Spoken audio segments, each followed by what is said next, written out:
all players have it, and they're going to resign it until the very, very last moment. But I think we are getting very close to it because rook a3 is a threat of check, and f4 rook can be falling off. If the rook is moved away, then black can just play Caruana f4. versus Vladimir Fedorcev. That's when you have to design, and that's what Fedorcev Oh, does. Fabiano Big win Caruana for Fabi with win. the black pieces against someone extremely dangerous, Fedorcev, who has played a brilliant qualification. He was just crushing the field, finally having that incredibly dramatic final against Sindarov, where the Armageddon decided, but yeah, he's a force to reckon with. Huge win for Fabi. Let's Absolutely, go, but I'm very freestyle impressed with chess Fedorcev. tour. I was Let's go, following come on online when he was guys, qualifying welcome and following the in my interview he streaming gave, and I was YouTube. like Support me, thank you staying with guys. open mouth when I Give heard me that he like, said thank that you he was guys. like played in his life about 1,000 games of Fischer Random Freestyle. I said, wow, the most prepared player is qualifying for this event. So probably I will be very curious to ask him what are his strategy and experience. So what's going on? Yeah, the last game Vincent against Sindarov. Sindarov seems to be winning, and yeah, there is the handshake. Yeah, Vincent is very unhappy. It was a drawish kind of end game, and due to some big blunder, the black pawn on g3 is unstoppable. Carlsen versus Nakamura win And we still Carlsen. have a very funny game. The world champion is playing Gukesh with the black pieces against Abdusattorov. A very funny knight end game, I must say. So many knights still alive. And yeah, Gukesh versus Nodirbek okay, it should be kind of Abdusattorov. drawish, but clearly White is the only one who is trying to win. King h5. I would be very upset with black if I would lose this Maybe game, though I understand that it's white who's Nodirbek playing for a win. win. Yeah, luckily you will get this blockade on g6. Yeah, king h7. The rook moves along the 6th rank. Knight f4 check, knight g6. You can also stabilize and then start kicking the white king on the 4th rank with the rook. There is one huge problem because black has very short on time. Yeah, that's the only problem. Could black take on h6, play knight f6 and knight g8?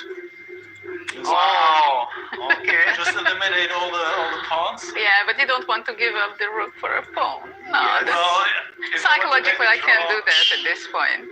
Because it's important to note that in chess, king and two knights against king is a draw. So this would have been a direct way. Instead, what Nordebek did, what Gukesh did, was also fine, but the game continues at least. Yes, but he but- should make the draw. But don't forget that at this point, white can push it too hard and can blunder some of the pawns, and then it's already black who is going to be win. So there's no chance I would ever take on h6, I think. Unless it's like for a world championship title match in any sport. And you have 10 minutes on the clock, making sure that yes, definitely I can give up my rook and I'm eliminating the last remaining pawn.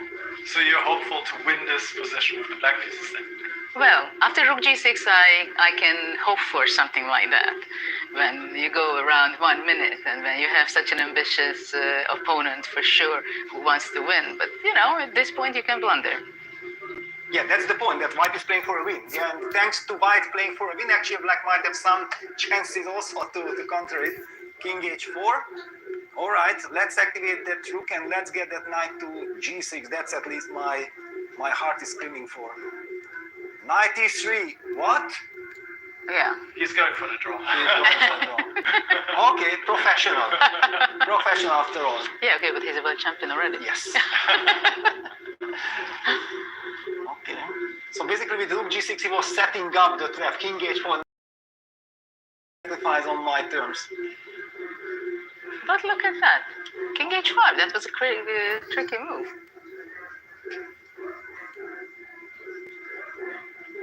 The clock situation is equaling out.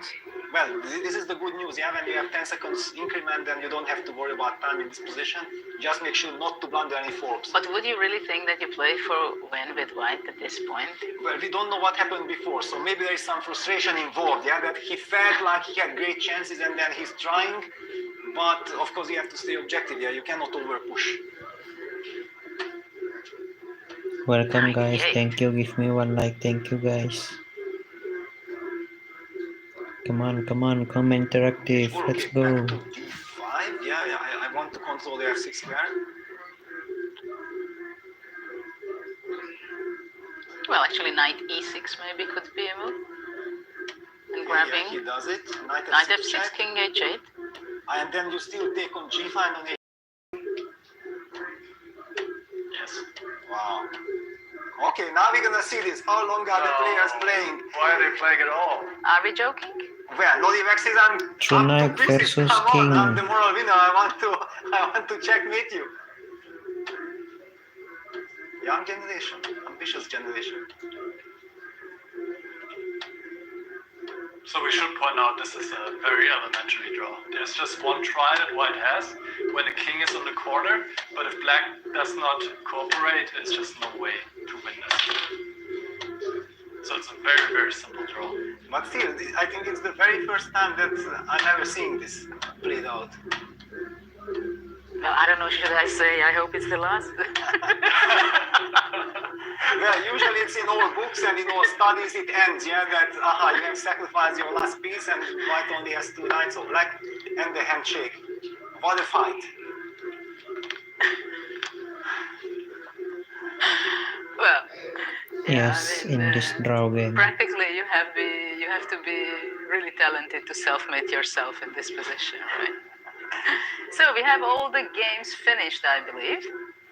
What are the results? Maybe we can pull up what was the result of today, because the first game is over, so the players have several minutes to give out the tension, go out on the fresh air in this beautiful area. We are Welcome guys, in welcome. House in Germany. Let's go 100 fresh views. air, Come on, come new on. things, new playing style, new playing of chess, freestyle. We've seen some very sweaty, great games what were going on. What do you think? Yeah, it was sensational. We have witnessed this Magnus against Hikaru. What a game that was. We have a highlight which we just see from the last half an hour practically. We see the tension on the players. It's already time travel, I guess. Yeah, everybody's in full concentration. And after the game, I love that the players are chatting, expressing their thoughts. Yeah, did you feel like, did you see that Hikaru said something to Magnus, like maybe if I would have had 20 extra seconds more, maybe I would have had my chance. Okay, so here we see the cross table. Caruana, Carlsen, Firuza, and Sindero, they won their first game. And there was only one draw which we witnessed the last game, which was finished. And just in a few minutes, we are going to have the drawing of lots, I believe, for game 2. And we hope that you enjoyed this round so far, and there are a lot of more things to come.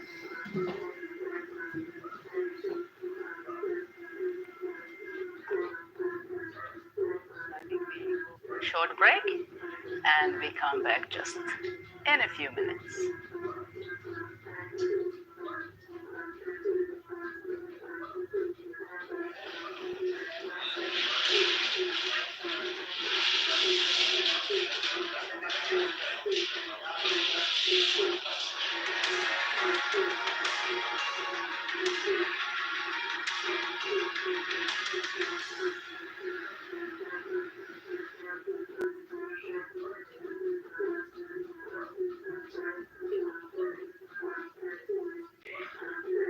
Okay, half time. Win in game 1. Caruana, Magnus, Alireza, and Javokir. Draw Abdusatorov and Gukesh and loss Hikaru, Levon, Vladimir, and Vincent.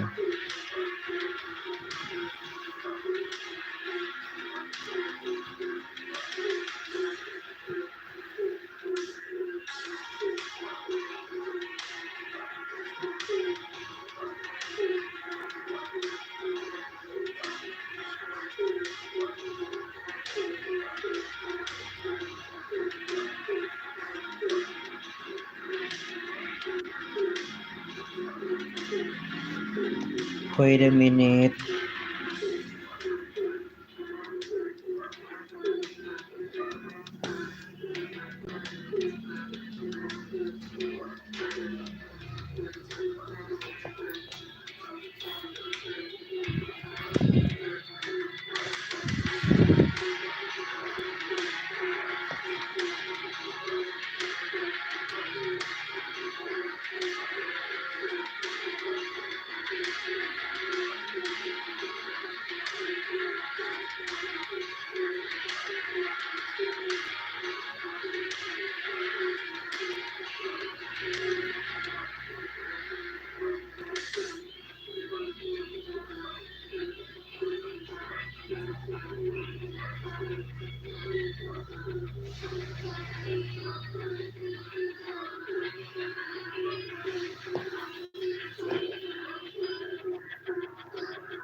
Okay, tournament is starting soon. 5 minutes.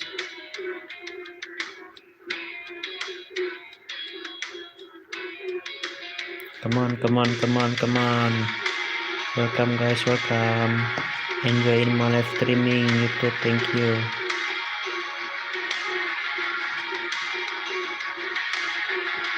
Let's go.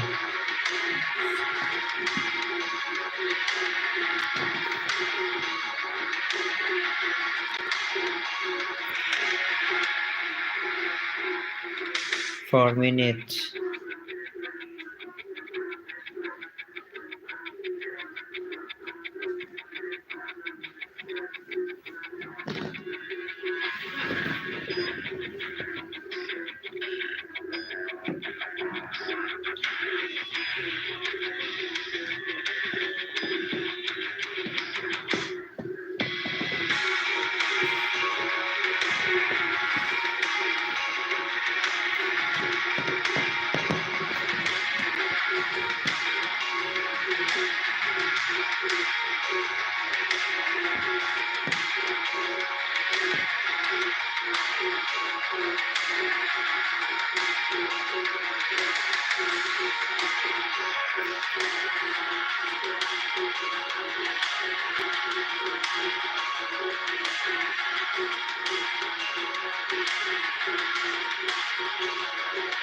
Okay, 3 minutes. Let's go.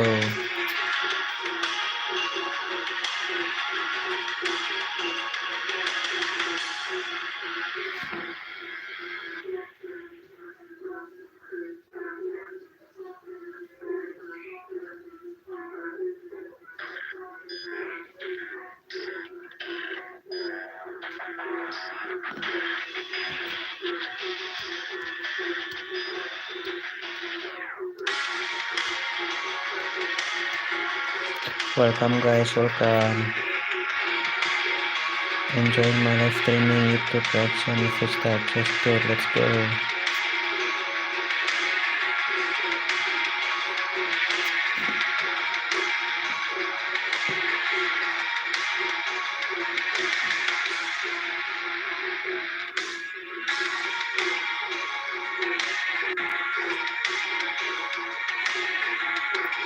Two minutes. Let's go, let's go. Stay in my live YouTube.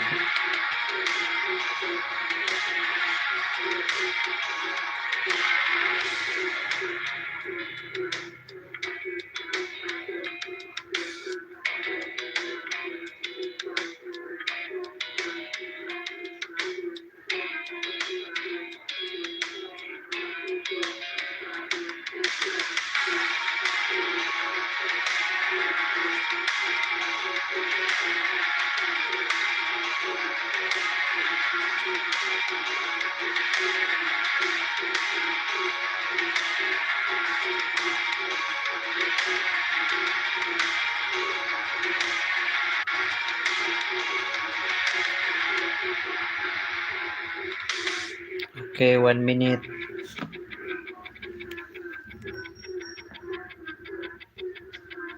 50 seconds.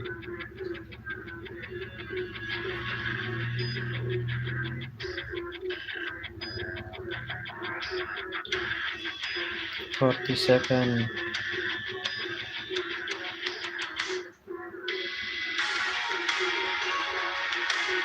30 seconds. Let's go.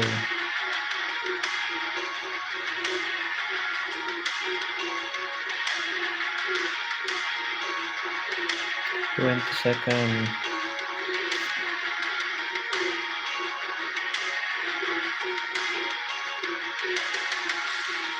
10 seconds.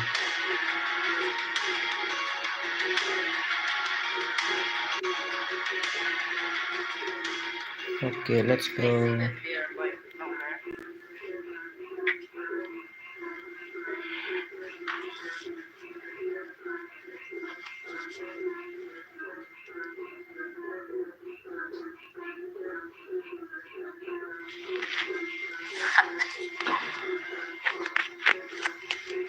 Hello, hi everybody. So we are back for round 2 soon, and the first game was very exciting. We are here at the Grand Slam of Freestyle event, and let's see what kind of position there was drawn for round 2. The players are already analyzing and getting familiar with the position, and we're going to see something very exciting, I believe. And of course, before every game, there is a lottery. So out of the 959 position, and it's 59 and not 60 because there is one position excluded, the old and ancient game, basic position in the chess. And shortly we're going to see which position was drawn out for round 2, for game 2, for the elite chess players. The top of the world is here, Magnus Carlsen, number 1 in the world, Fabiano number 2, Nakamura is number 2, and 3, Caruana, I think. So the top of the chess world is right here in Weissenhaus, and they are testing themselves, how resilient they can be, how fighting spirit they have. Position 55. And we have the position number 55. I can ask Peter, are you familiar with this position, and what do you think at first? 55 position. Well, actually, I feel like this is kind of a natural position because if we take a look, the bishop on h1 is already on the long diagonal. White has the potential of playing short castles and then pushing the g pawn to g3, and all of a sudden we have a ready setup, and we have a very harmonious setup. The bishop on c1 is kind of placed perfectly also, normal. Rook on d1 is, and the queen on e1 ready for central action. Feel like this is quite a harmonious position. What is your feeling? Well, first pattern what I notice is that in the previous round we had both knights on g1 and h1, and now we have it on the other side on a1 and b1. So I'm curious what will be there, but actually I also have a feeling like I can visualize very fast a Sicilian Scheveningen position, having knight on b3, knight on c3, playing e4, f4, castle. Okay, the bishop on h1 is kind of a little bit not the classical position there, so I have to play g4. I can play my g4 like all the time I do, bishop f3, and we are there. Yes. I made only 13 moves, right? So there, Only. I get some familiar. Only 13. The question is, do you want to play open Sicilian or a closed one? Yeah, it's also a question. Nicholas, you are the judge. How do you feel? Yeah, I totally agree with you, Peter. This feels like quite an easy position to play for white, as you pointed out. Welcome guys, This bishop welcome. can be opened by going g3. Thank you, You can Nicholas. castle Thank you. already if Support you want me to. in The my very live first streaming move. YouTube. That's Thank you. possible only in freestyle chess. The queen Enjoyed and my rook are live perfectly streaming placed to YouTube. support center pushes. The knights can come to b3 and c3 to also support the center. So there are definitely positions that are easier in freestyle chess than others, and I think this is one which is easier to play for white, but also easier to play for black. So I think the last one was definitely much more difficult. And now just the big question is, how do you begin? Do you begin with G3? Do you begin with castle? Do you play D4, E4? What would be your first move here, Judith? Oh, as you're talking and you're showing these great arrows, suddenly I realized that I don't want to play short castle in G4, but I play the moves you pointed out, knight B3, knight C3, D4, E4, bishop E3, and after that my favorite long castle. And then later you can go G4, G5. Okay. Of course, I got G4 you. comes, and no regrets there. No. So yeah, actually I like this position for white. Yeah, it's kind of nice. Now the big question usually in this freestyle chess Fischer random, that what happens if black plays copycat? Yeah, if black just reacts symmetrically, that is white able to then capitalize on the extra move, or is black in time to kind of keep everything under check? Yeah, this is one of the crucial moments. Yeah, so if you play E4, I play E5. If you play G3, I play G6, for example, and we go on like this. Is white really able to get an advantage or not? But is it something that works much better in freestyle chess than in classical chess? Well, depending on the position, yeah. But do you think, for example, this one? What's your intuition about it? Well, I think that I have zero intuition for freestyle yet, yeah, because the positions are so unique, yeah, it's just impossible to tell. I only know, and this is what we heard also there in our pre-show, yeah, that we discussed. Levon was saying that kind of he always looks first that where does symmetry lead to, and if he feels like with the white pieces he doesn't have to be afraid of symmetry, then he's looking forward, he's provoking, please, because I will have the extra move, I will break the symmetry to my advantage. Okay. Yeah, so this is kind of a strategy. The players did spend 10 minutes time. I do believe that this is kind of a position where those 10 minutes can come quite handy. And you can understand, because sometimes I believe the 10 minutes are just the beginning, that you realize you don't understand anything, but here it should be enough to... So just for our audience to understand that in this location, everything is so beautiful. We are here in a 75 hectare luxurious place. It's quiet. All is set for the players to feel good, happy, play the maximum they can, perform the best. And okay, after every hour they get some surprise on the board, like they have to figure out what it is. And they have only 10 minutes. I wonder myself also that, well, while there are two groups, two parts in the playing hall, the players can communicate with each other. They can also discuss, and they have 10 minutes. For those people who are playing with the white pieces, they sit in one corner of the room, and the people who are playing with the black pieces, they play on the other side. So this is something very unnatural in a classical tournament, because you don't talk with your opponent, nor with the others too much, especially not about the game before a few minutes of the start of the game. So how is it possible? What do you think? Can you imagine yourself, you're talking with the others? Of course, you don't play with your opponent, but you see the way of thinking, how the others think. Do you think that one brings ideas from the other really, or do they get self-confidence, or what do they get during these 2 minutes from the other one?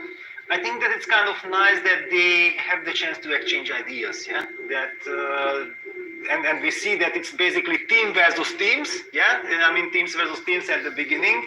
In these 10 minutes, there is always so much joy and pleasure on the faces of the players, yeah, while discussing. Clearly, everyone has his own input, everybody's excited, I can do this, I can do that. The trick, however, what I feel that whenever there is a group of people, that you can maybe influence the other. And we have seen last year from Magnus that actually after being involved in the rapid stage in all these discussions, once the classical stage started, he preferred to stay alone and just think about himself, about the person, not moving the pieces at all.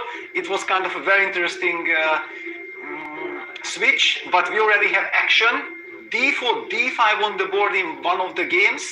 So let's see which game we want to pick for. Well, there is Fabiano against Magnus Carlsen. They both won their first game. I think that's a very correct assumption that everybody wants to see that game, and we already have action.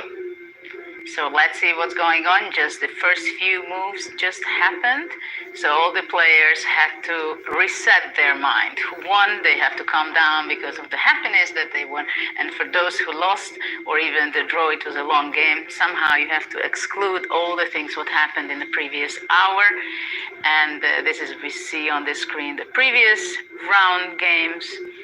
But we are going to be shortly seeing the games which are already running. So the brain has to work again from scratch. This is something I found very interesting, how the players, even when I was playing in a rapid tournament, when I was still competing, Let's go how play. can you reset your head and just forget all the mistakes, all the questions, all the debate, all the things, emotional roller coaster you had just few minutes before what you finished. And is it for you, Peter? When you played in a rapid tournament and you had to immediately after a loss, for example, to recover. And of course in these tournaments you play a game, you lose the next round, you don't play a weaker player. Yes. Probably you might play against a stronger player, right? Fabiano Exactly. White It's very tricky. I think here maybe the format helps, and it helps that you are always getting a new challenge. Yeah, so basically you automatically face new problems. You have no luxury, because while in classical chess you kind of believe that, okay, I will have my openings anyway, and then the mistakes that you made in the previous game keeps on coming back hunting you. I think maybe here it's easier to forget. Also, we talked about it, that making a mistake in freestyle chess, somehow everybody kind of feels that I have the right to do a mistake because I'm a newcomer as well. I just want to highlight one thing, the position that we see in Magnus Carlsen against Fabiano, and now the move bishop f4 had been played. I just wanted to highlight one thing, that if white would have played g3, bishop b7, and then for example some e4, let me try to make a move. I'm a little bit afraid to do that, but let me highlight one thing because I find it very intriguing that caught my attention. Yeah, if white plays the move g3, black plays bishop b7, which I'm expecting Magnus to hope for, e4, d takes e4, knight takes e4. I'm having this idea of going knight f6 check, and after g takes f6, bishop takes b7, and all of a sudden I'm not only collecting that bishop, but I'm trapping that knight on 8. That was the first thing that caught my attention once I had seen that Magnus played the move b6. What is Magnus doing? Of course, he would have never blundered it. He has his own idea, but it was just intriguing. But it's a very nice idea, but it's somehow unexpected for me, and I'm surprised that Magnus played b6, somehow cementing his knight on a8. Blocking the opportunity for his knight to bring out. Of course, for later, probably he just wants to go place moving the c pawn and then bring it to c7. But still, maybe he felt that it's more important for him to bring the bishop on a6 and not allowing e4. So that's a priority. Exactly. And let me just highlight that, yes, what I was showing made a lot of sense because I wanted to highlight this purpose. But let's highlight also Magnus's idea that before white castles, in fact, yeah, that was the reason why Fabiano here immediately castled. That otherwise, any kind of e4 move runs into bishop a6, check and winning the game. Yeah, because you are, yeah, let me even put this pawn on e4 just to highlight bishop a6 check, and then you have to play knight e2 only move, d takes e4, and congratulations, you lost the game. So it's kind of intriguing. Magnus had his idea. Fabi is not falling for it. G3, castles. Luckily, white would love to play G3, and all this bishop A6. No, short castle happened. Bishop F4, bishop A6 on the board. But I think within a few moves, practically, we are going to have a very normal, classical kind of game. Classical with the knight on a8. No, but the knight on a8 will come in the next 6 moves. We can make a bet exactly. on that. Also, there is some f6, e5 idea. Actually, to my eyes, is bishop f4. And let me ask Nicholas, what is his take? Because somehow I'm surprised, puzzled by this bishop f5. Yeah, actually, there was an important moment just one move ago when, indeed, as you pointed out, Carlsen could have gone f6 to immediately claim a strong center here, going e5 in the next move, and he might already be a bit more comfortable. Instead, he played the very natural move, knight to d7, also, of course, supporting e5, but now after rook e1, I think now you're just too late. If you go f6, f6, white is ready to strike first. And this is often the question in freestyle chess, who gets the first break-in under good circumstances, and here would clearly be white.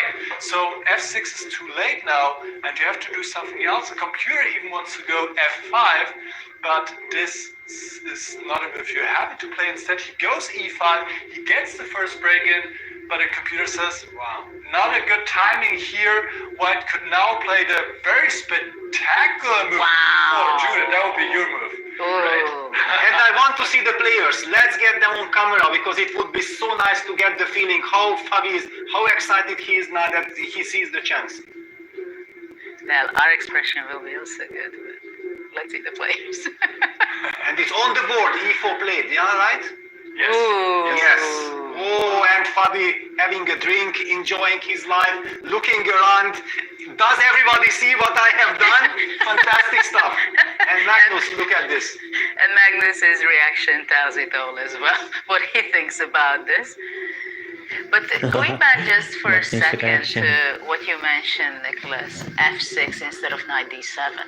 I mean, we're sitting here and seeing the computer suggesting f6, but let's face it, when you have bishop on h8, intuitively, you just don't come to the conclusion to play f6 because you just cannot do this, right?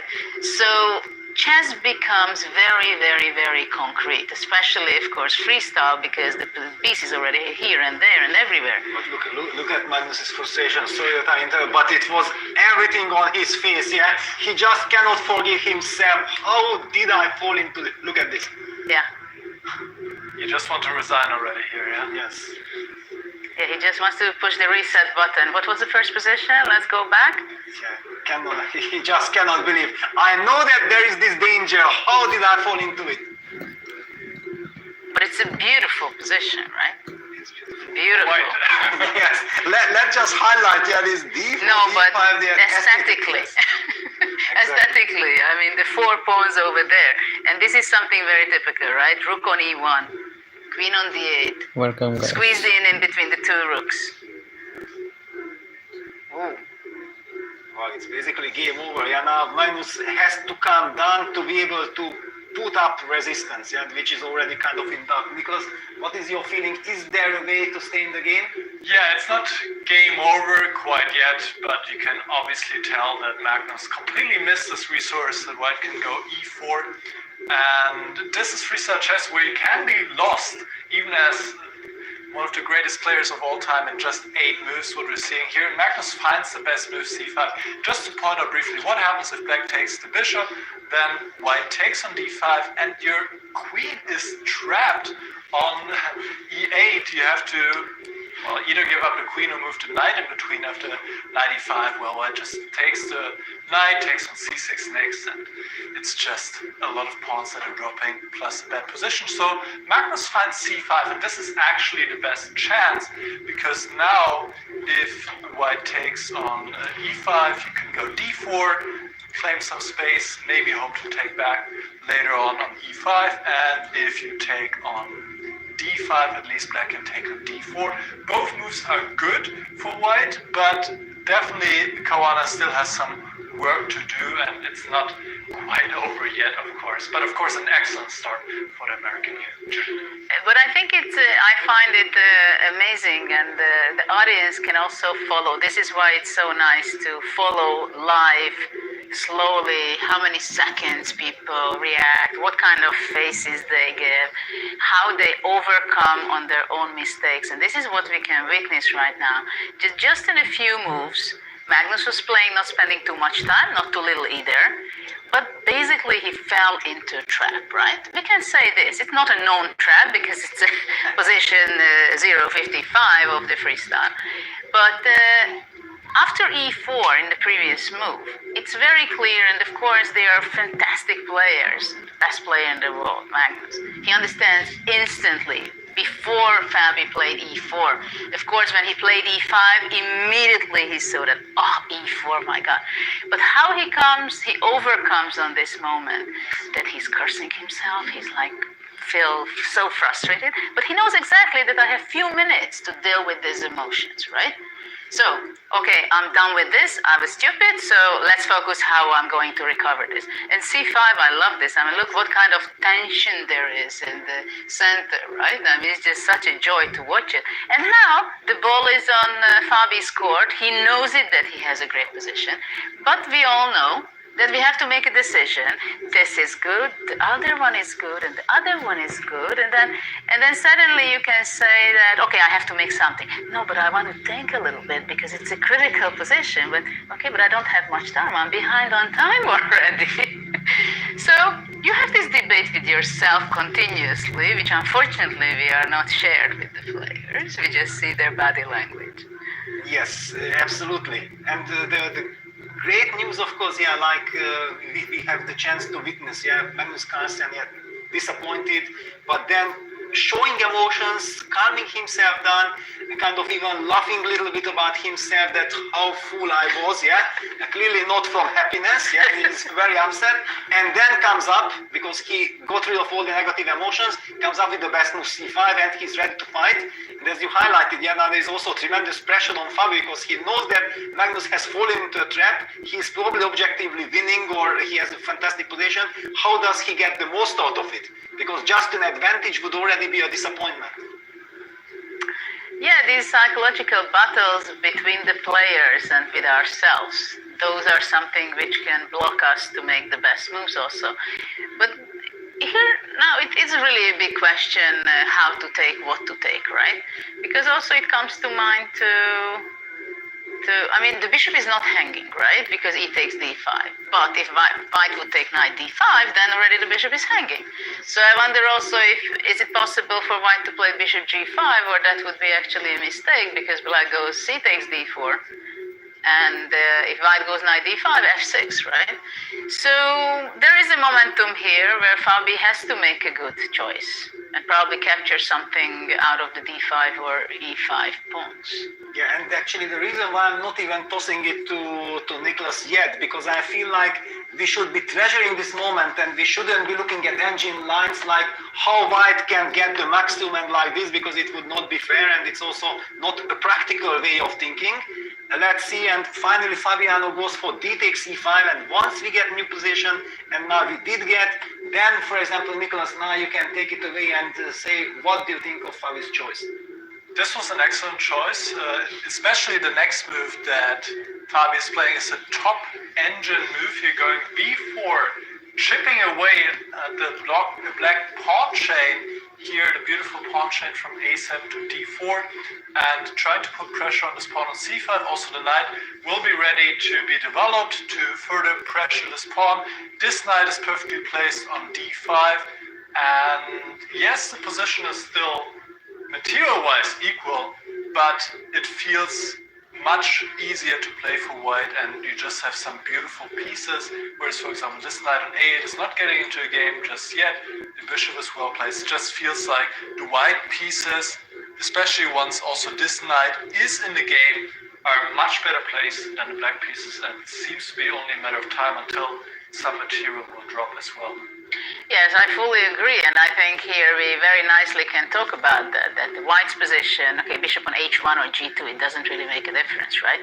It just does the job anyway. White is well developed, rook on d1, e1, queen on d2 is great, knight on d5 is fantastic, but it's not only because it's in the center, but it has another role. As you pointed out, that the a8 knight is there and still has to make several moves black until it can come out.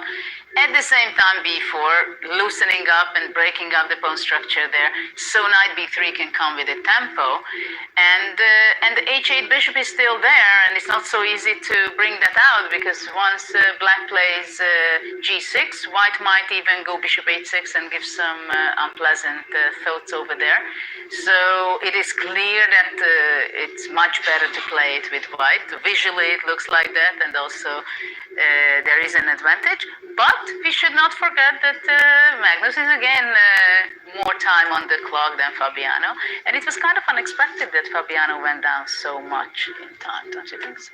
Yes, on the other hand, he made sure that he gets a position that he likes. And we did talk about this, that you also highlighted that knight takes d5. You wanted to get that knight to d5, but then the bishop on f4 was hanging. It's kind of very human that you want to get that monster knight on d5. And I believe that now things have settled down. How much time does he have? 3 minutes, 40 seconds. With a 10 seconds increment, all his moves are coming naturally. Knight b3 is coming. Now there is also this pin. Yeah, the queen on e2 is pinned against the bishop on a6, but vice versa, the bishop on a6 is kind of hanging as well. So the queen pins the bishop. That pawn from g7 can never really move, yeah, because it weakens all the dark squares. It's so nice to be black. To be white. The thing that I was looking suddenly, the tactics, rook takes d5, e5, queen to rook e2, knight b2, but even that would be a very nice trade for white, I believe, because the light square bishop finally comes off. Yeah, after knight b2, we can just sidestep with the rook from d1 to e1, and bishop takes c2. We take back with the rook, and we have a lovely winning endgame. Yeah, that simplification was actually worse than one's position. Oh, it's happening. And I just thought it's desperate to go this way. Yeah, it's not a happy choice. But I'm very surprised that he did that. Yeah, because with the knight on e8, actually the bishop on h1 with d6 combined with d6 can also kind of trap that. Ever white gets d6, bishop d5 construction. Can you imagine that incredible harmony? But even bishop d6, bishop e7, And d6. d6, yeah. No, this cannot end well, and I'm expecting the rook d1, kind of very natural. What are the chances, Nicholas? Is there some hidden resource we are missing? No, you're not, and I think we're all a bit surprised that Magnus went for this. I guess it just goes to show how unhappy he was with his position. And now we see the trade on e2. This is the position that Peter was mentioning just before it happened. White has the bishop here, white has a strong pawn on d5. The knights are still somewhat out of the game, or completely out of the game on b2 and a8. And yeah, it just looks very, very bad. You just have 3 minor pieces that completely shuffle along the board, whereas the white pieces are well placed. This knight will come into the game soon, and it would be a big surprise if Caruana doesn't win this, but then again, it's Magnus, so Caruana definitely has to be vigilant until the end. I only have one question, because I have seen the evil bar. I hate the evil bar anyway, but there was a moment after rook d1, the computer indicated that there was something for black part of taking that. Maybe d3 No, after rook e1. but I didn't see it. No, okay, that was just a technical glitch. Very happy, because, okay, I would already lose all my faith in all my knowledge that what I'm thinking about chess if there was any other move for black. d3 on the board. Black has to try to create some imbalance in the position. Yeah, c takes d3, knight takes d3. At least the knight is coming back, hitting the bishop on f4. But then your idea is bishop d6, bishop e7. Isn't that kind of killing? I doubt that this game will last more than 5-6 moves. Sorry that I'm so pessimistic, but I mean, there is a huge difference between winning position and winning position. Yes. This is a position where, I mean, there is not one way, and your bishop's so powerful, the black square and the white square. I mean, can you imagine that you played in this game g3, then later on you played d6, and from h1 you just kill the a8 knight. Yeah, but you know what disturbs me the most from black's perspective? That I don't feel like black has castled. There is no harmony, and that black castle, but it does with this bishop on h8 and with the back rank and everything. I just feel like the lack of total harmony in black's play, and the knight on a8 cannot move. This one single knight on b2, yeah, which had all this journey, it came from b8. Yeah, it came from b8, and Fabi goes rook e7. Wow, why? Actually, why do you complicate? Is it good, but why? It's good, yes, but I agree with you. There was no need to complicate. He could have taken on d3 and the line that Jude pointed out, just get this bishop to e7, let's say bishop d6, rook c8, bishop e7, play d6, d7 next, and that's it. And black can pretty much resign. I'm not sure what Caruana did not like here after rook e7. It's still winning, but now you don't have this plan available anymore. So it feels like it just became a little bit more difficult for white, Judith. Well, we have Nicholas. I'm sure you had quite a lot of time. Peter, myself, all of us have this. We have a winning position, and then you have this dilemma. Okay, so how to win it? What is the easiest? How do I play that I give the least counter chances for the opponent, right? And sometimes when I teach, I always tell to the youngsters that win the winning position. If you get a technique to win the winning position, you're going to be collecting a lot of points.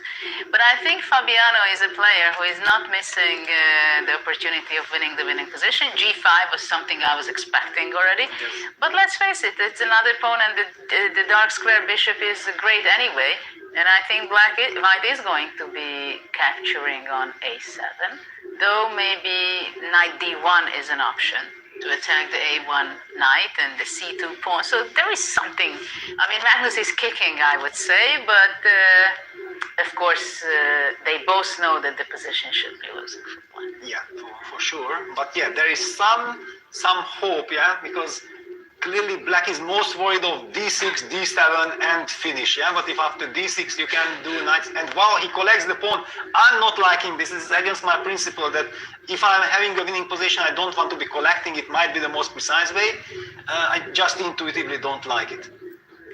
Well, and when you have a pawn on d5, you're somehow tempted to push d6, right? But okay, on the other hand, now your idea of bishop e7 and then d6 also, yeah, all the more I look at the position, yeah, that why didn't I like rook takes a7 just on principle ground, but no objective reason.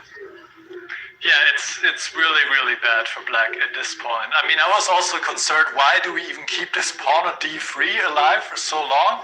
But it's really not being so dangerous. And finally, this knight is getting into a game now. But okay, white has many options here. Could take on d3 now. White is already up the pawn, I guess, yes. And the bishop supporting this passed pawn here, it is completely winning at this point for white. So I think Caruana might be off to a great start. First beating Fedoseev with the black pieces, and now looking forward to take down the favorite Magnus Carlsen, #1 in the world, with the white pieces. Peter. Yeah, it's looking hopeless, and he pushes d7. I felt like if already he did not capture on d3, he won't be touching that pawn for the moment. Yeah, it's kind of also very natural. Now, Magnus, how does he stay in the game? Because, okay, d8 queen is not yet a threat, right? Because rook d8, no, it's even then a threat because d2 can be stopped with bishop f3.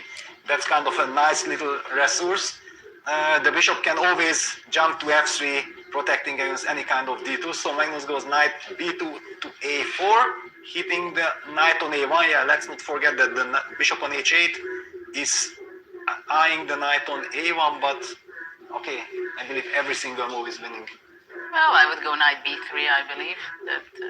That's a quite reasonable way of collecting the game. But Magnus has very rarely something similar that he has no counter chance. This is the biggest problem in this position. Yes, exactly. And those who are rooting for Magnus, and I'm pretty sure there are millions of fans out there, and then they see the little bar after knight b3 suddenly equalizing, well, please don't pay any attention, because I'm feeling like the engine is just trolling, yeah, with all the sympathizers from Black's perspective, because this is hopelessly lost. Magnus sacrifices the knight. Well, there was a choice to give up the rook or the knight, and the knight seems to be better business. Yeah, and even not just bishop e4, yeah, and this bishop from h1 can I would go bishop d5, sorry. Even, but then knight c3, because I'm also after rook c7 I have knight c3, yeah, that's at least true. I'm jumping. Bishop And e4. your move is on the board. Rook c8. Well, maybe the simplest. What about rook d8? Or? Yeah, you can even, but there is this knight c5 trick. Yeah. Yeah, but the knight c5 bishop takes c2. Thank you very much. No, maybe he wants to go rook d8 takes knight c3, knight a2. Okay, no, but that game is over. Yeah, that's it. Magnus resigned.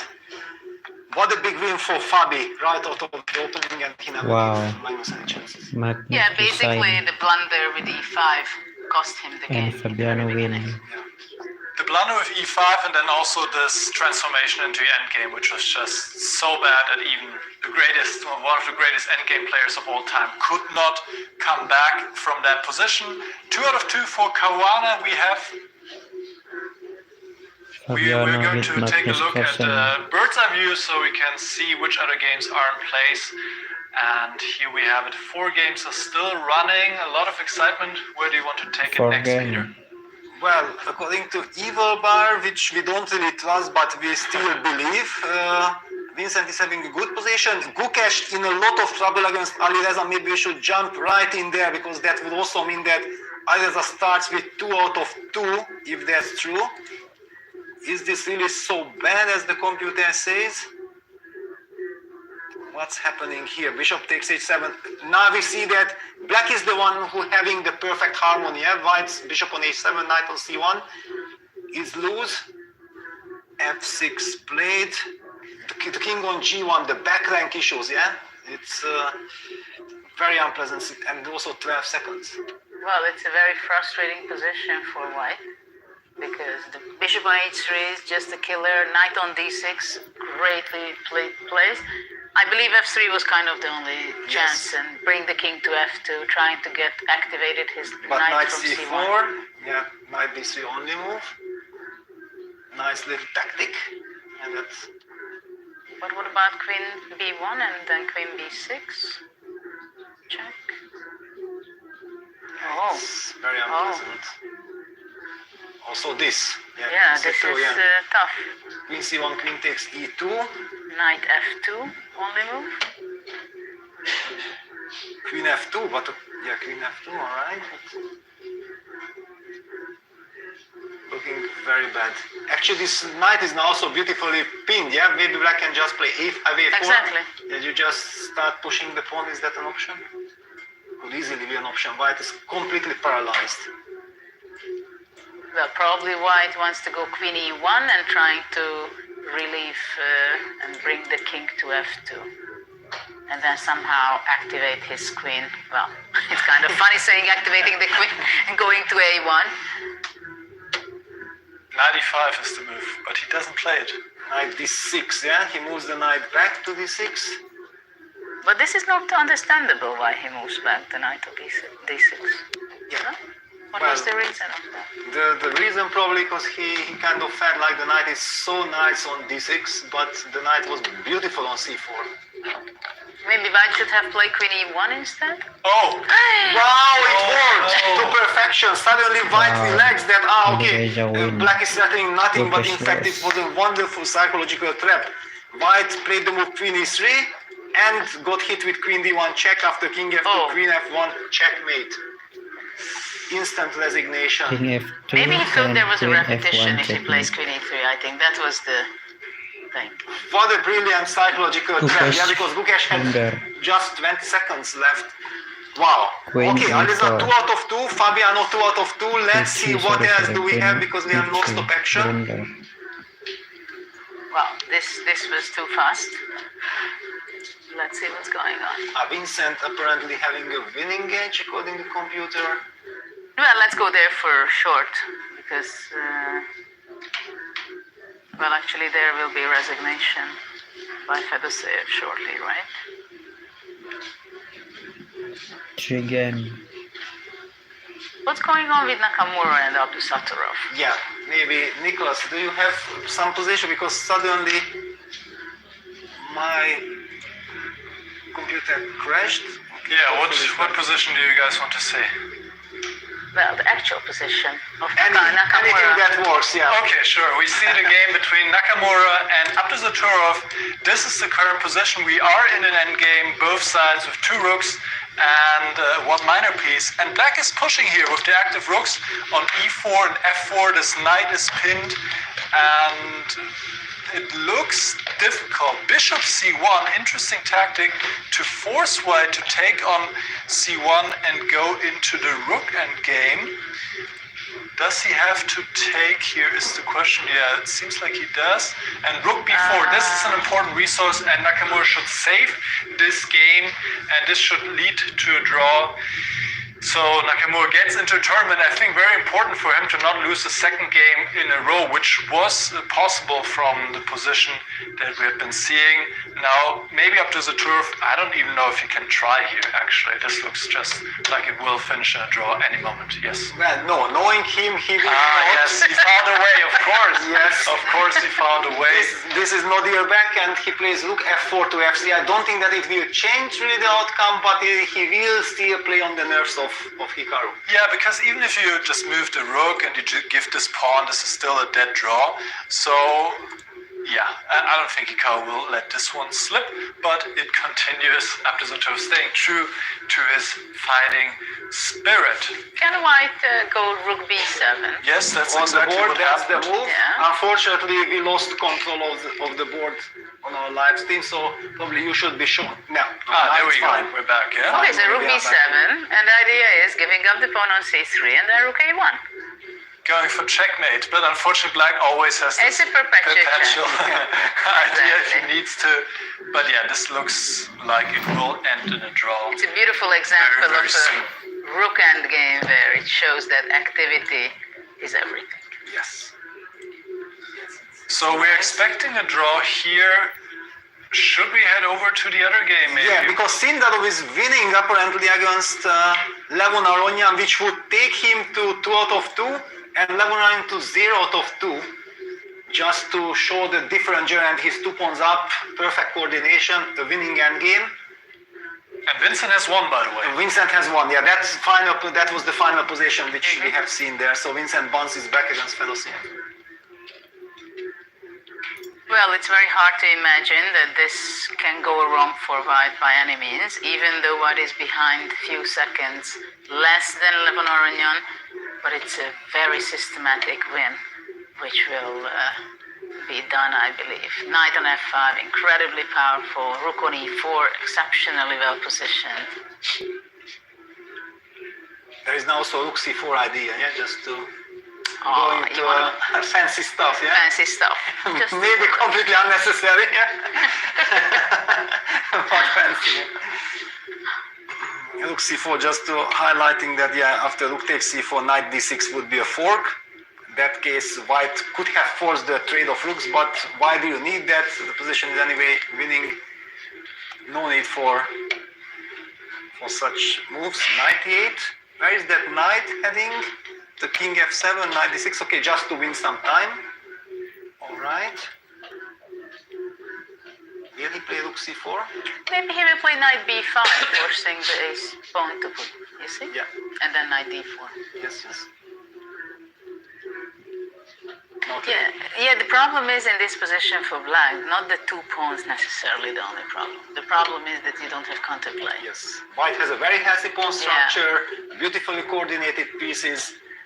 Everything is perfect, and well, we have witnessed this, and that's why I was going to Sindarov yesterday immediately at breakfast, congratulating him on this fantastic qualification, because he played fantastic chess, and then he lost that Armageddon, and I think that every single person that followed that tournament wanted Sindarov to be in the tournament, and Mr. Jan Büttner has also said that when he heard it and when he has seen it, he was also thinking like how to get him into the tournament, and then finally he withdrew from the event, he got the spot, and he might be continuing his fairy tale with a 2 out of 2 start. And you have to be careful with those players who get in by chance. Yeah, you know? exactly. Special attention to Yes. those. Anyone from football who remembers 92 when the Danish team was just included and then went on to win the European Championship. It was sensational. Okay, there are some hints that black wants to bring his knight to c5, work in some way. Yeah, but rook e6 check is coming. And there is not much we can really talk chess-wise in this position, yeah, because white is just way too dominant. The b6 pawn is falling. Even the trade-off giving up the a4 pawn and getting the b6 pawn will be very nice. And the problem is in these kind of positions that if you yourself don't believe that you can save the game, there is no chance you're going to save the game, right? And in this position, of course, for Levon, it's also like, I can't resign when we're just No, he playing. resigns, yeah. Or he Enough. does. Enough is enough, yes.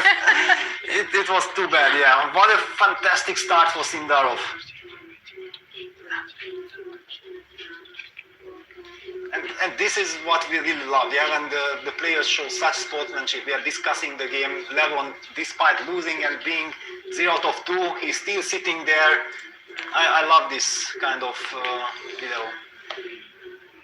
Yeah, but you can see that Levon is very frustrated about what has happened, and maybe after the last game is finished, also we can take a look what had happened in the opening. Whether was it a disaster as for Magnus, or it was a different disaster, or what has And happened. look at this also. This, I believe that for all the young players who are watching our stream, Levon Aryan very disappointed, losing the game, and he still puts all the pieces back in that place. This is the way how you have to behave, and that's exemplary. Actually, let's take a look, Nicholas, what was going on here. Sure, we're going to take it from the top, the game between Jakubir Sindarov against Levon Aronian, and it opened up with d4. d4 seemed to be a popular move among all of the players here in this round. We saw Caruana also winning with this move, knight to c3, castle, f5, stopping the e4 break. Now this move does make sense, but also leaves a weakness here on e5. Knight to b3 keeps on developing. So far so good, opening up the bishops. This all makes a lot of sense. Now f3, insisting to go e4 to play the break. We're hearing that we still have one live game, actually. We thought this might be a draw already a long time ago, but in fact it's still running. So we're going to get back to this live game, and then we're going to take a look at the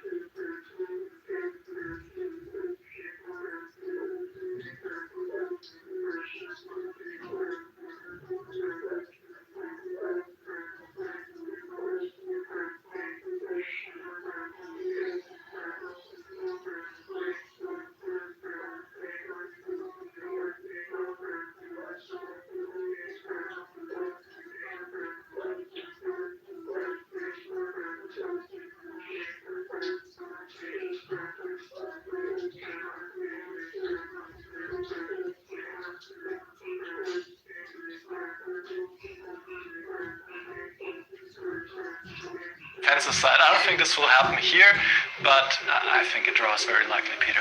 Yes, of course. Okay, normally 2 versus 1, and there are no special circumstances. Yeah, everything is fine. White's king is not far away from action. White is able to side check Black's king. The pawn on f6 is always a weakness, so a mutual trade on f6 and g4 will again lead to a completely drawn position. But clearly, psychologically, from the stronger side, you can always play on and play some kind of a psychological game. But I think right now rook f5, and after that there is no chance, zero practical chance, because Black's rook is completely tied to the f6. Black king cannot go back to defend the pawn on f6. It can go only king e4, and White can just go anywhere with the king. There is no wrong idea, unless after king e4, if Black and look at this. Sorry, even Hikaru, he puts on his badge, highlighting that okay, enough. This is it. Yeah, finish. I mean, it's not a draw, but I know that it's over. Yeah, enough is enough. And looking to us, you see, all guys, we are just playing for nothing. It's a signal to his opponent. Yeah, that okay. Actually, I'm super confident. Well, Black's king cannot even get back to e7 to start shuffling, yeah? Because then he could kick the rook out with rook e5 and then start new, but no, with the rook on f5 he just sits. There's not a single idea left for Black in this position, really. Yeah, it's hard to think of something, indeed. I mean, the only possible way it would be that somehow Black gets with the king to the e-file, e4, and the white king is pushed away and rook f3. Check and rook f3, right? Yes, but it's just, I don't see any practical way of Nakamura falling into something like that. And also collecting the 10 seconds of the time, yeah, he's now already back to 3 minutes. This is, I would say, now rather pointless, but probably it's out of frustration that Noliebek felt like before he had some opportunities. Yeah. Hikaru just looking, and there is the handshake. Yeah, that's it. Yeah, there are some positions you just cannot do anything, right? So if his king would be on e7, he would be just going to g6, going back, going forward, going. But here it's like, let me back.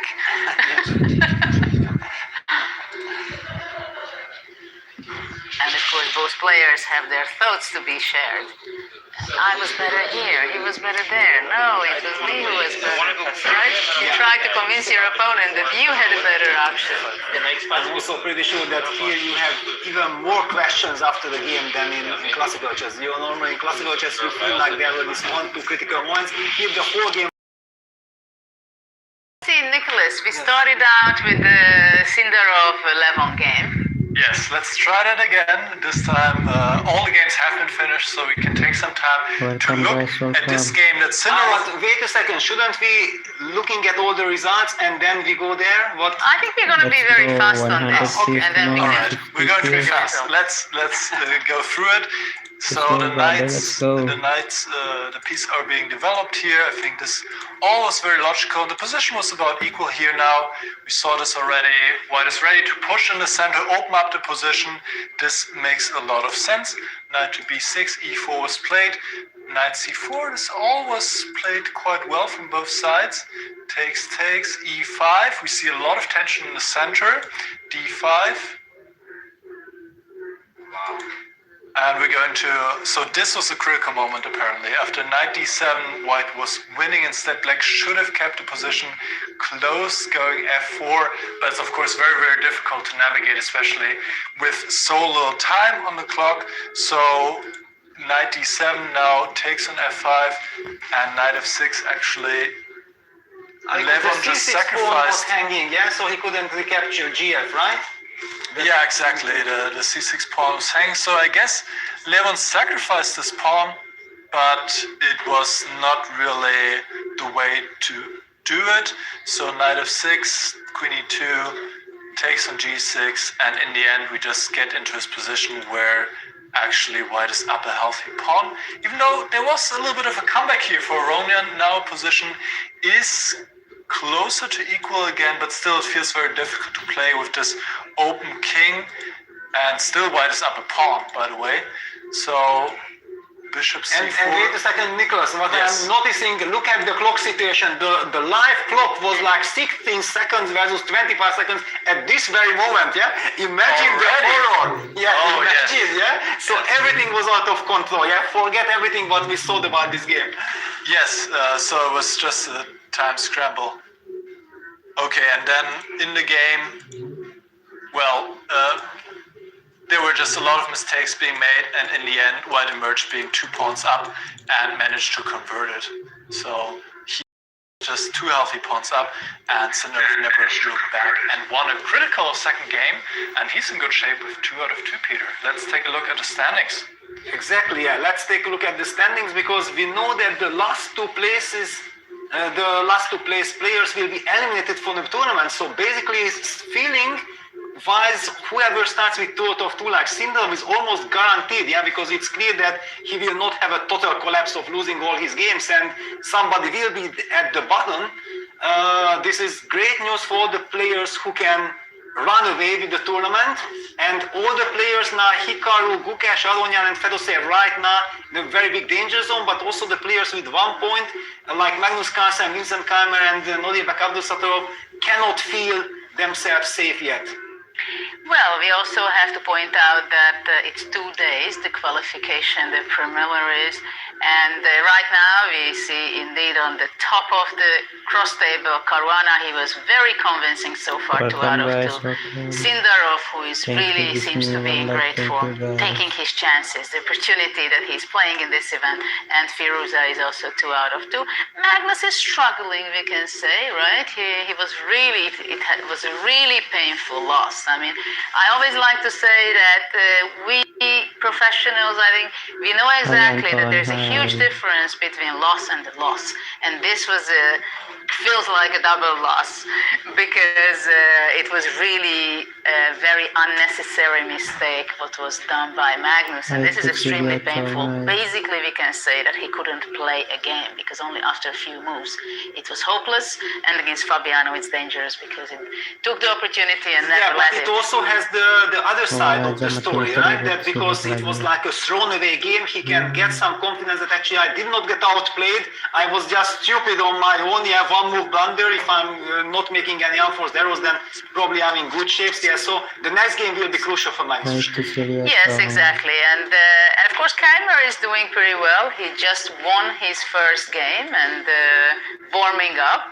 And Abdusaturov is there with one. And of course, Nakamura must be very unhappy so far. Even this game, he was fighting for a draw himself. Gukesh must be, well, so far we can say loser of this event because he was he lost this game, and it's not only he lost this game, but he blundered the mate into it. It was blackout there, and of course Aronyan must be very unhappy. But of course, let's say it's only the first two games. Yes. There are 3 more to go today. Tomorrow another 4 games, altogether 9 rounds. And basically everybody knows that they have to be in the top 8. That's the goal. The only big problem is number 9 and 10 in this event, right? Yeah, because if you stay alive, yeah, then a new tournament starts, yeah, with all the chances. So yeah, super exciting stuff. I also feel like Abdusatlov.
Tapi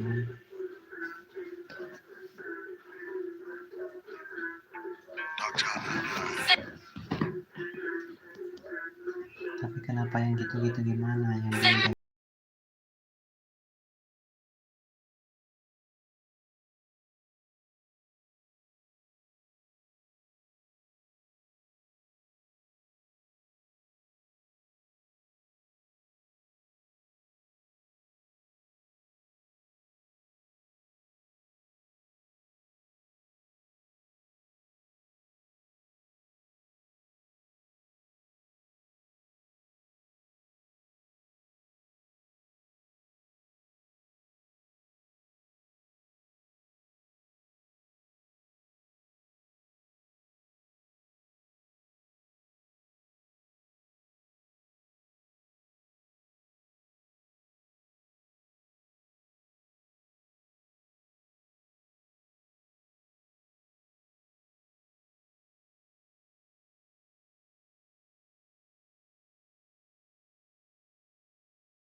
Welcome back to round 3 of day 1 here at the Grand Slam Weissenhaus Freestyle Chess. And I have to say, we've had a lot of very, very exciting games, very exciting positions. And right now, it seems eerily similar to position that we had in round 1. It was 903. Right now we have position 906.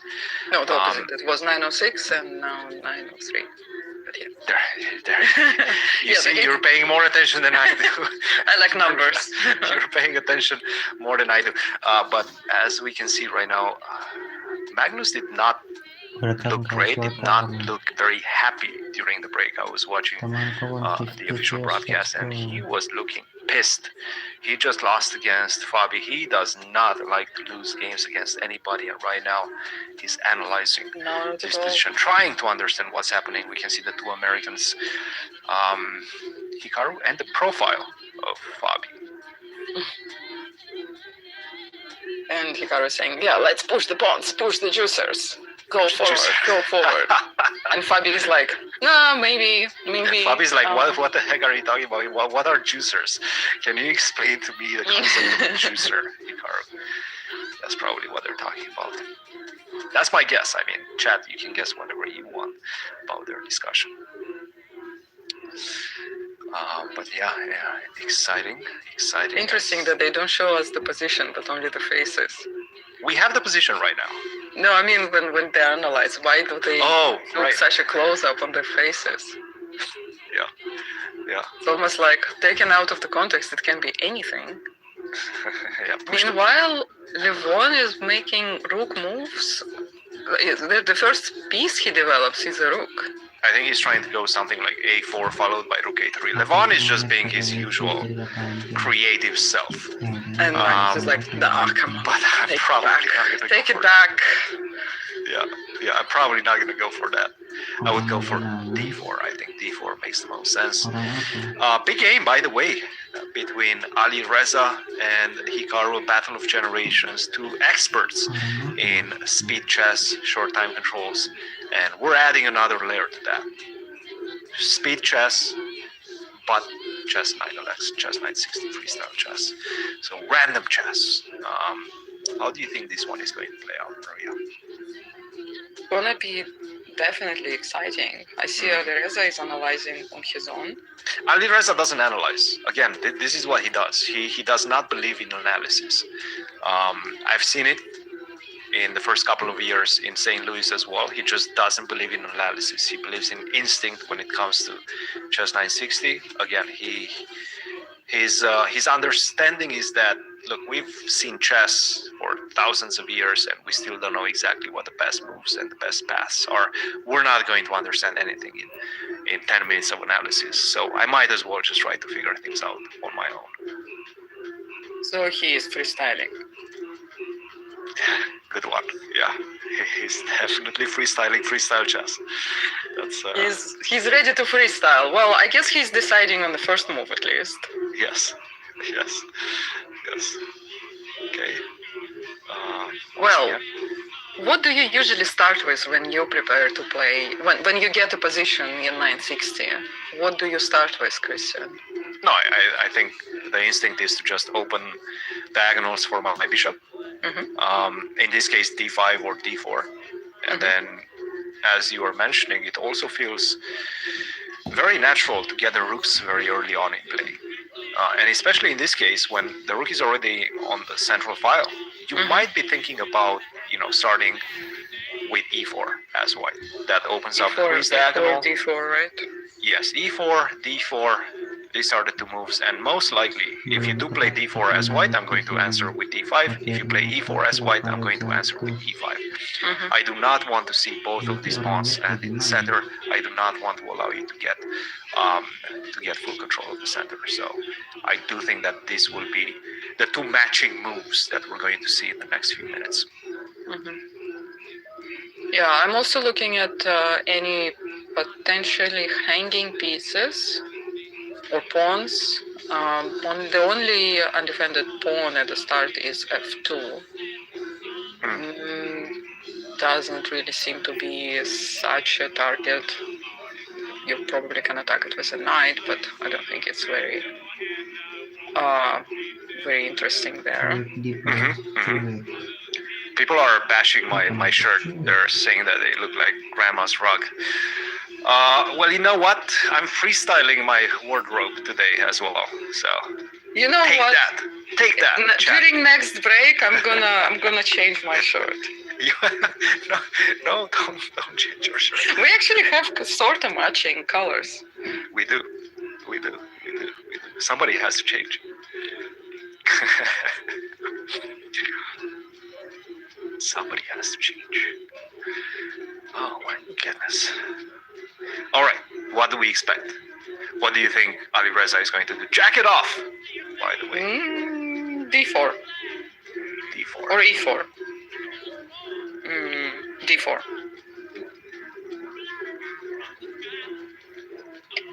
Can Hikaru play E5? I think he's going to go for D4. I feel this is Ali Reza's style, D4. D4, but then Hikaru can play D5, but he also can play E5. Or is it too risky? D4, there we go. Probably D4, D5. No, again, it just feels so natural to match. Queen's Gambit, something like that. Yes. D4, D5, Knight F3. Again, it's that bishop. But in this case, there's not going to be any king castling on that side. At least I don't think so. Bishop F5, already looking. And already a mistake, apparently. It's crazy, right?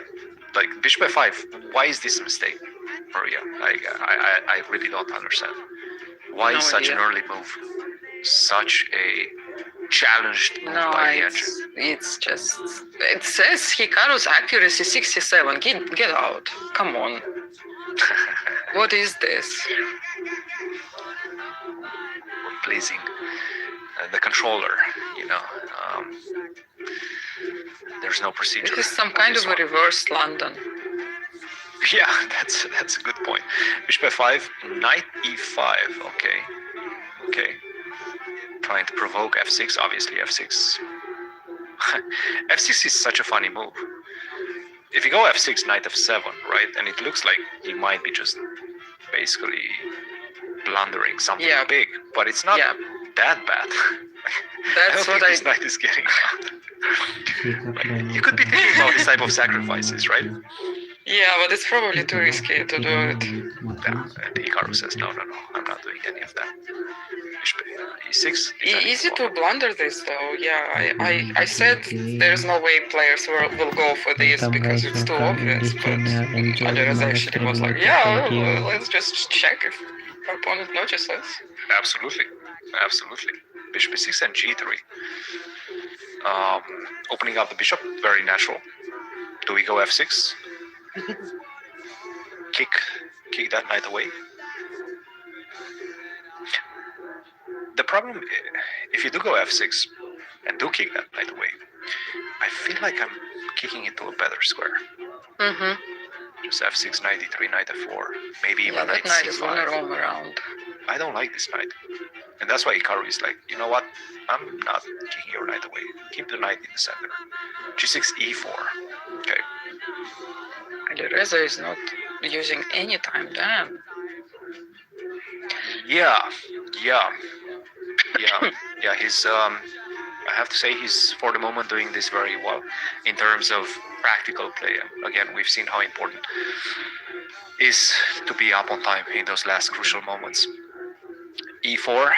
He got what he wanted out of the opening. He got this central expansion, and even though, right now after taking on e4 and the knight comes on f6 with a tempo on whatever is going to be on e4, either the bishop or the rook, and then I'm planting a knight on d5, or maybe even the bishop on d5. So I'm not too concerned right now. After e4, I would just simply take on e4 and put the knight on f6, and I would do it fast. Mm-hmm. Yeah, he's not planning to take that knight. Although knight looks really nice, but in the future we can always kick it out or trade it off with one of our knights. The thing is, the knight on f6 looks good, but the knight on f8, we need to find a square for it. And that's why I would have went knight f6, bishop d5, and then knight d6. That was my plan. I was completely wrong. He decides to take on e5. Whoa. Okay, big exchanges. Oh, you know what? Maria, he could have castled. He could have castled and just challenge the rook on the d file immediately. I think he didn't realize that he can castle. That's funny. That's why he played, I think, 97. Huh. That's quite interesting. You can still castle, and I think he will castle right now. Yeah, I'm sure. I think you're right. He would have castled.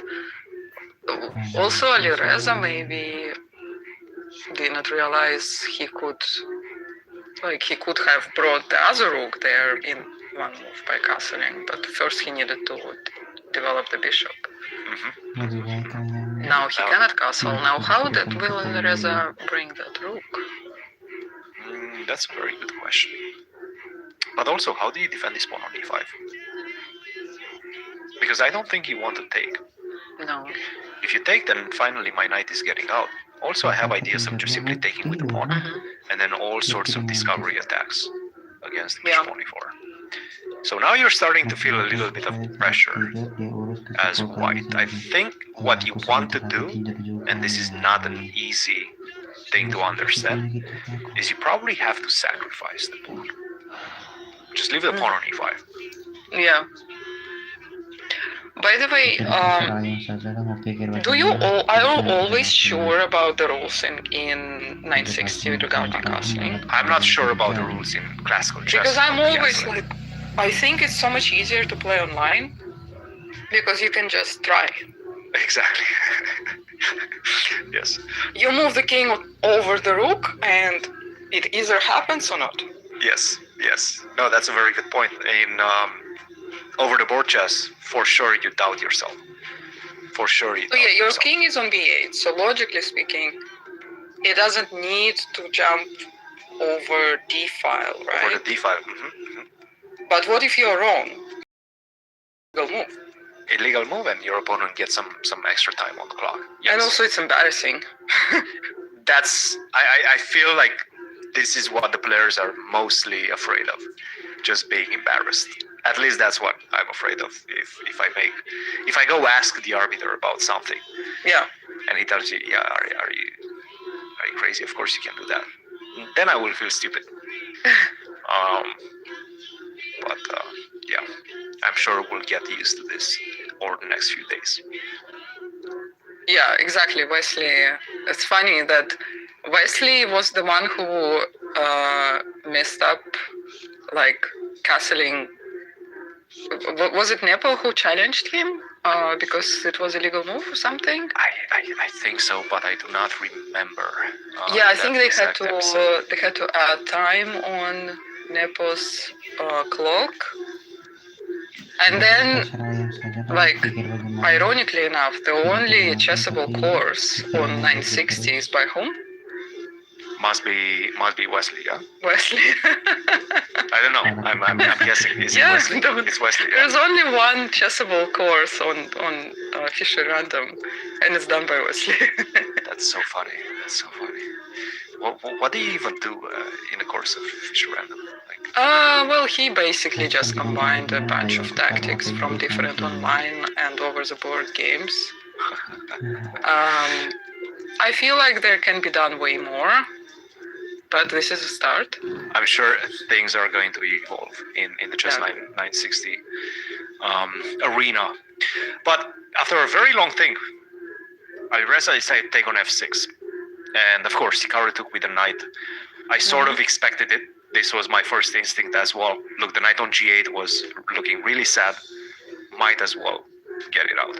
And the thing is, it looks like for the moment your pawn structure is pretty bad, but you're going to get e5 in. You're going to play e5. Whether now, after castle, I would go castle, bishop g4, and then e5. You're going to get rid of your backwards pawn. So, I think Hikaru is feeling sort of comfortable about the position for the moment. But you do need to castle. I'm not really sure what he's thinking about right now. Oh, I really hope he's not confused that the rook needs to move in order for king to be able to castle. No, I'm Maybe sure he's he thinking knows. about but short castling. Okay, he There just we did. go. There He we just go. did. There we go. There we go. The question Actually, to Alireza is whether he can castle.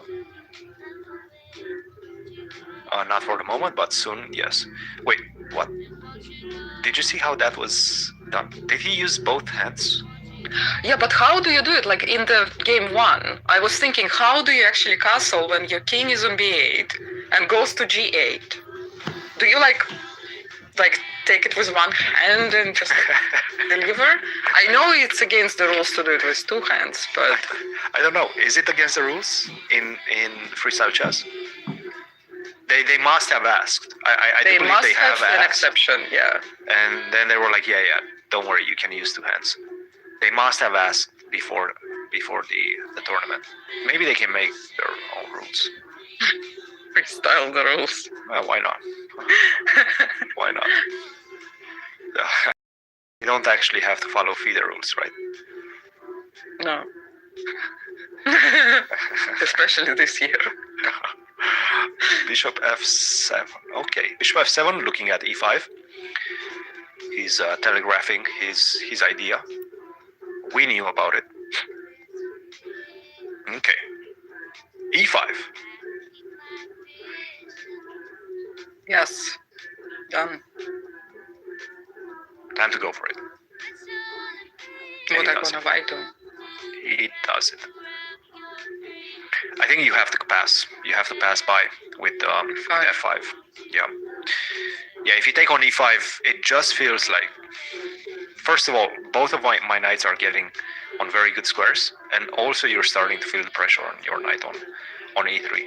Rook e5, very good move, very good decision by Hikaru, because right now, where do you put the knight? You go to c4, I'll take that. Then your king is somewhat in danger. Mm-hmm. I'm starting to like black's position. I'm starting to like too. black's position right now.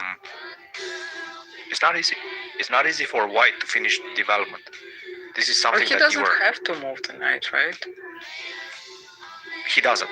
But if you don't move the knight, then you need to move the bishop in order to finish your development to castle. Mm-hmm. Or you can go king b2, but then still the rook has to... Yeah, you still need to move the bishop, Has then to get move out the somehow. rook, then move the other rook. Whole ordeal with development there.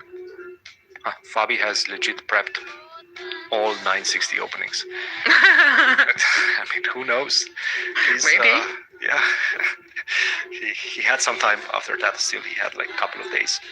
I'm sure he did something about it.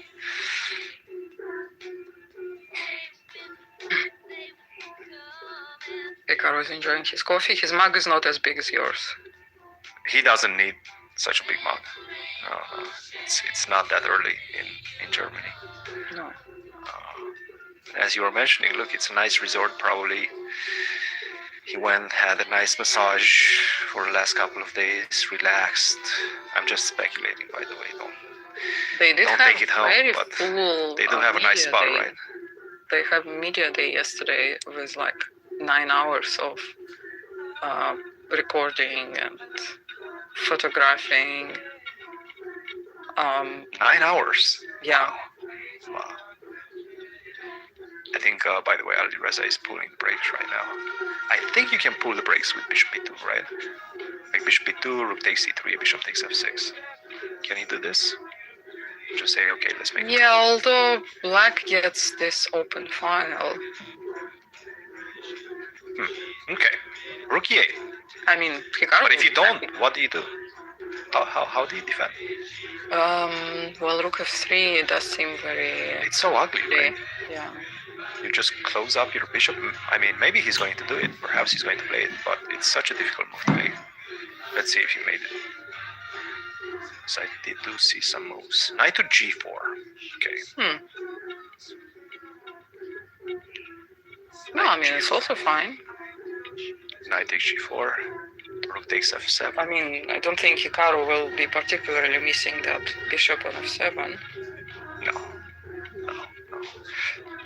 It is going to be two bishops against two knights, and I do need to not allow you to finish your development, because then the two bishops are going to be really strong. But perhaps knight takes, rook takes f7, and then just get rid of this rook. Yeah. Go rook e7. I don't like the rook on the 7th rank. Let's just exchange it. Yeah, correct. These are the type of ideas I would be thinking about. Both players on 5 minutes and 40 seconds right now. So it's a very close matchup. Very, very close matchup. Close on accuracy as well. 91.6 versus 91.5. Yeah, that's definitely close. Okay, Their knight jackets g4. also in similar colors.